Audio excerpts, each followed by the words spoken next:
జగన్ అంటే ఒక పేరు కాదు, ఒక బ్రాండ్ అని మరొకసారి నిరూపించుకున్నాడు. గత ఎన్నికల్లో కేవలం 11 సీట్లకే పరిమితమైనటువంటి వైఎస్ఆర్ కాంగ్రెస్ పార్టీ నిన్న అధికార కూటమిని శాసన మండలిలో ఎలా ఓడించింది?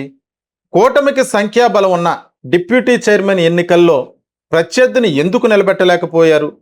కూటమి పార్టీ నేతలు నామినేషన్ వేయడానికి కూడా ఎవ్వరూ ఎందుకు ముందుకు రాలేదు? అధికార పార్టీ సభ్యులు సభను ఎందుకు బహిష్కరించారు? ఇది నిజంగానే జగన్ మాస్టర్ స్ట్రోకా, లేక దీని వెనక ఇంకేదైనా రాజకీయ లెక్క ఉందా? అసలు నిన్న ఏం జరిగిందో ఒక్కసారి చూద్దాం. ఏపీ శాసన మండలి డిప్యూటీ చైర్మన్ ఎన్నికకు నోటిఫికేషన్ వచ్చింది.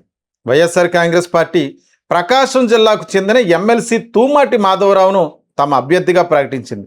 సాధారణంగా ఇలాంటి ఎన్నికల్లో అధికార పార్టీ కూడా తమ అభ్యర్థులను బరిలోకి దించుతుంది.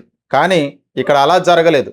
వైఎస్ఆర్ కాంగ్రెస్ పార్టీ అభ్యర్థి పేరు ప్రకటించిన తర్వాత అధికార కూటమి నుంచి ఎవ్వరూ కూడా నామినేషన్ వేయడానికి ముందుకు రాలేదు. దీంతో తూమాటి మాధవరావు ఏకగ్రీవంగా ఎన్నికైనట్లు మండలి చైర్మన్ ప్రకటించారు. వైఎస్ఆర్ కాంగ్రెస్ పార్టీ సభ్యులు కొత్త డిప్యూటీ చైర్మన్ను సభాపతి స్థానంలో కూర్చోబెట్టారు. అయితే ఈ కార్యక్రమానికి అధికార కూటమి సభ్యులు ఎవ్వరూ కూడా హాజరు కాలేదు. అదే ఇప్పుడు రాజకీయంగా పెద్ద చర్చకు దారితీసింది. దీనిపై బొత్స సత్యనారాయణ మాట్లాడుతూ, గతంలో ఇలాంటి సందర్భాల్లో అన్ని రాజకీయ పార్టీలు పాల్గొనేవని, ఈసారి మాత్రం సభా సాంప్రదాయాలు పాటించలేదని విమర్శించారు. అలాగే ఎమ్మెల్సీ తోట త్రిమూర్తులు కూడా ఉపాధ్యక్షుడిని కుర్చీలో కూర్చోబెట్టినటువంటి సమయంలో అధికార పక్షం లేకపోవటం చరిత్రలో ఇదే మొదటిసారిని వ్యాఖ్యానించారు. ఇక్కడే మనం జగన్మోహన్ రెడ్డి విజయం సాధించాడని చెప్పుకోవచ్చు. ఎందుకంటే శాసన మండలిలో వైఎస్ఆర్ కాంగ్రెస్ పార్టీ తన బలాన్ని నిలబెట్టుకుంది. ఇది జగన్ రాజకీయ నైపుణ్యానికి నిదర్శనమని కూడా చెప్పుకోవచ్చు. అయితే ఈ సంఘటన తర్వాత మాత్రం ఒక్క విషయం స్పష్టంగా కనిపించింది. శాసనసభలో సంఖ్యాబలం ఒకలా ఉండొచ్చు, కానీ శాసన మండలిలో రాజకీయ సమీకరణాలు మరోలా ఉండవచ్చని ఈ ఎన్నిక మరొకసారి చర్చకు దారితీస్తుంది. అయితే ఇక్కడ మనం ప్రధానంగా జ్ఞాపకం ఉంచుకోవాల్సినటువంటి అంశం ఏంటంటే, ఎందువల్ల అధికార కూటమి పార్టీ అక్కడ అభ్యర్థిని నిలబెట్టడానికి ముందుకు రాలేదు? ఒకవేళ జగన్మోహన్ రెడ్డి తమ యొక్క అభ్యర్థిని ప్రకటించిన తర్వాత ఏ పార్టీ నుంచి, అంటే వాళ్ళందరూ కూడా కూటమి పార్టీగా ఉన్నారు కాబట్టి, ఏ పార్టీ నుంచి డిప్యూటీ చైర్మన్ ఎంపికకు అభ్యర్థి నిలబెట్టాలన్న దానిపై ఒక చర్చ అయితే జరగలేదు. ఇటీవల కాలంలో చాలా కేబినెట్ సమావేశాలకి జనసేన పార్టీ అధినేత పవన్ కళ్యాణ్ అటెండ్ అవ్వకపోవటం, అలాగే వాళ్ళ మధ్య సయోధ్య లేదు, ఏదో జరుగుతుందన్నటువంటి వాదనలు వినబడుతున్నటువంటి నేపథ్యంలో ఒకవేళ మిత్రపక్ష పార్టీలైనటువంటి జనసేనతో కానీ లేకపోతే బీజేపీతో కానీ సంప్రదించకుండా ఎవరో ఒక అభ్యర్థిని తెలుగుదేశం పార్టీ ఏకపక్షంగా నిలబెట్టి ఉంటే అది వారి మధ్య సయోధ్యను మరింత దూరం చేస్తుందన్నటువంటి ఆలోచన కూడా కూటమి పార్టీ నేతలను ఆలోచనలో పడేసి ఉండొచ్చు. ఇక్కడే జగన్మోహన్ రెడ్డి వ్యూహాత్మకంగా వ్యవహరించి తమ పార్టీ నుంచి తూమాటి మాధవరావును అభ్యర్థిగా ప్రకటించారు. గెలుస్తామన్న ధీమా ఉన్నా లేకపోయినా ఒక అభ్యర్థిని ప్రకటించి తన రాజకీయ చతురతను అయితే ప్రదర్శించారు. ఇక్కడ ప్రధానంగా చెప్పుకోవలసింది ఏంటంటే, కూటమి పార్టీల మధ్య సయోధ్య లేకపోవటం, ఎమ్మెల్సీ స్థానాలకు సంబంధించి కూడా పూర్తిగా ఒక రకమైనటువంటి చర్చ జరిగిందా లేదా, ఎవరికి ఇవ్వాలన్న దానిపై. ఇప్పుడు శాసన మండలిలో అంటే మొన్న క్యాబినెట్ మీటింగులకు సంబంధించి పవన్ కళ్యాణ్ లేకుండానే ఏకపక్షంగా క్యాబినెట్ నిర్ణయాలు తీసుకున్నారన్నట్టుగా జనసేన పార్టీ నేతలు పక్కన విమర్శిస్తున్నట్టుగా, ఇప్పుడు ఏ ఒక్క మిత్రపక్ష పార్టీని కూడా సంప్రదించకుండా ఒకవేళ డిప్యూటీ చైర్మన్ అభ్యర్థులను నేరుగా నిలబెట్టే ప్రయత్నం తెలుగుదేశం పార్టీ చేస్తుంటే దానివల్ల మరింత సమస్య జటిలమవుతుందేమో, వారి మధ్య ఇప్పుడే అంతంతగా ఉన్నటువంటి సయోధ్య కాస్త చెడిపోతుందేమో అని చెప్పి తెలుగుదేశం పార్టీ నేతలు భావించారా? లేకపోతే ఎందువల్ల ఈ యొక్క డిప్యూటీ చైర్మన్ పదవిని వదులుకోవడానికి సిద్ధపడ్డారు? ఎందుకంటే కేవలం 11 సీట్లు మాత్రమే సాధించినటువంటి జగన్మోహన్ రెడ్డి శాసనసభకు అటెండ్ అవ్వట్లేదంటూ విమర్శిస్తున్నటువంటి వ్యక్తులు శాసన మండలి దగ్గరికి వచ్చేసరికి డిప్యూటీ చైర్మన్ పదవిని వదులుకోవడానికి ఎందుకు సిద్ధపడ్డారు?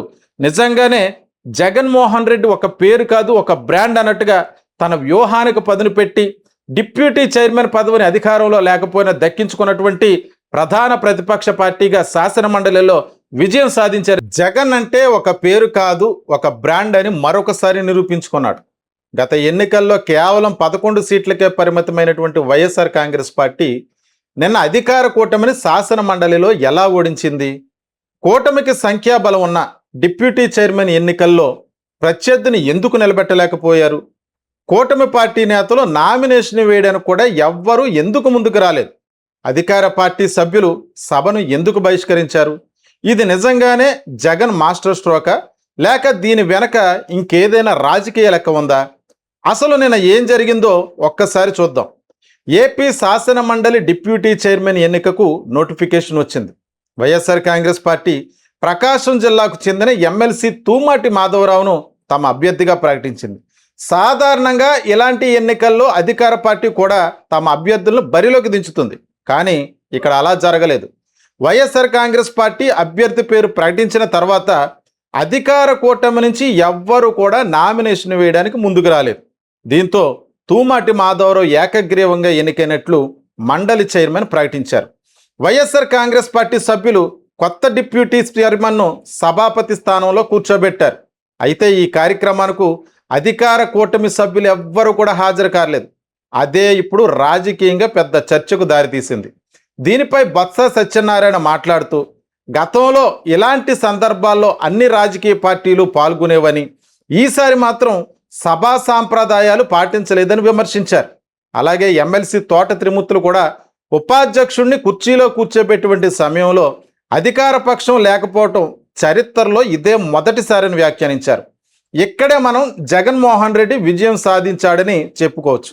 ఎందుకంటే శాసన మండలిలో వైఎస్ఆర్ కాంగ్రెస్ పార్టీ తన బలాన్ని నిలబెట్టుకుంది. ఇది జగన్ రాజకీయ నైపుణ్యానికి నిదర్శనమని కూడా చెప్పుకోవచ్చు. అయితే ఈ సంఘటన తర్వాత మాత్రం ఒక్క విషయం స్పష్టంగా కనిపించింది. శాసనసభలో సంఖ్యాబలం ఒకలా ఉండొచ్చు, కానీ శాసన మండలిలో రాజకీయ సమీకరణాలు మరోలా ఉండవచ్చని ఈ ఎన్నిక మరొకసారి చర్చకు దారితీస్తుంది.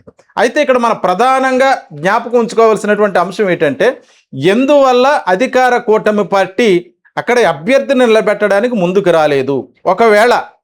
ఒకవేళ జగన్మోహన్ రెడ్డి తమ యొక్క అభ్యర్థిని ప్రకటించిన తర్వాత ఏ పార్టీ నుంచి, అంటే వాళ్ళందరూ కూడా కూటమి పార్టీగా ఉన్నారు కాబట్టి, ఏ పార్టీ నుంచి డిప్యూటీ చైర్మన్ ఎంపికకు అభ్యర్థి నిలబెట్టాలన్న దానిపై ఒక చర్చ అయితే జరగలేదు. ఇటీవల కాలంలో చాలా కేబినెట్ సమావేశాలకి జనసేన పార్టీ అధినేత పవన్ కళ్యాణ్ అటెండ్ అవ్వకపోవటం, అలాగే వాళ్ళ మధ్య సయోధ్య లేదు, ఏదో జరుగుతుందన్నటువంటి వాదనలు వినబడుతున్నటువంటి నేపథ్యంలో ఒకవేళ మిత్రపక్ష పార్టీలైనటువంటి జనసేనతో కానీ లేకపోతే బీజేపీతో కానీ సంప్రదించకుండా ఎవరో ఒక అభ్యర్థిని తెలుగుదేశం పార్టీ ఏకపక్షంగా నిలబెట్టి ఉంటే అది వారి మధ్య సయోధ్యను మరింత దూరం చేస్తుందన్నటువంటి ఆలోచన కూడా కూటమి పార్టీ నేతలను ఆలోచనలో పడేసి ఉండొచ్చు. ఇక్కడే జగన్మోహన్ రెడ్డి వ్యూహాత్మకంగా వ్యవహరించి తమ పార్టీ నుంచి తూమాటి మాధవరావును అభ్యర్థిగా ప్రకటించారు. గెలుస్తామన్న ధీమా ఉన్నా లేకపోయినా ఒక అభ్యర్థిని ప్రకటించి తన రాజకీయ చతురతను అయితే ప్రదర్శించారు. ఇక్కడ ప్రధానంగా చెప్పుకోవలసింది ఏంటంటే, కూటమి పార్టీల మధ్య సయోధ్య లేకపోవటం, ఎమ్మెల్సీ స్థానాలకు సంబంధించి కూడా పూర్తిగా ఒక రకమైనటువంటి చర్చ జరిగిందా లేదా ఎవరికి ఇవ్వాలన్న దానిపై.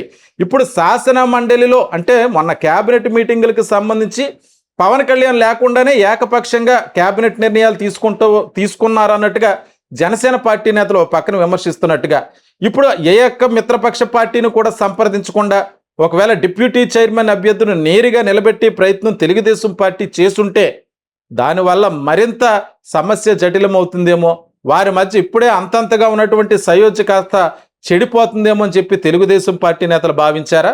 లేకపోతే ఎందువల్ల ఈ యొక్క డిప్యూటీ చైర్మన్ పదవిని వదులుకోవడానికి సిద్ధపడ్డారు? ఎందుకంటే కేవలం 11 సీట్లు మాత్రమే సాధించినటువంటి జగన్మోహన్ రెడ్డి శాసనసభకు అటెండ్ అవ్వట్లేదంటూ విమర్శిస్తున్నటువంటి వ్యక్తులు శాసన మండలి దగ్గరికి వచ్చేసరికి డిప్యూటీ చైర్మన్ పదవిని వదులుకోవడానికి ఎందుకు సిద్ధపడ్డారు? నిజంగానే జగన్మోహన్ రెడ్డి ఒక పేరు కాదు, ఒక బ్రాండ్ అన్నట్టుగా తన వ్యూహానికి పదును పెట్టి డిప్యూటీ చైర్మన్ పదవిని అధికారంలో లేకపోయినా దక్కించుకున్నటువంటి ప్రధాన ప్రతిపక్ష పార్టీగా శాసన మండలిలో విజయం సాధించారని చెప్పుకోవచ్చు.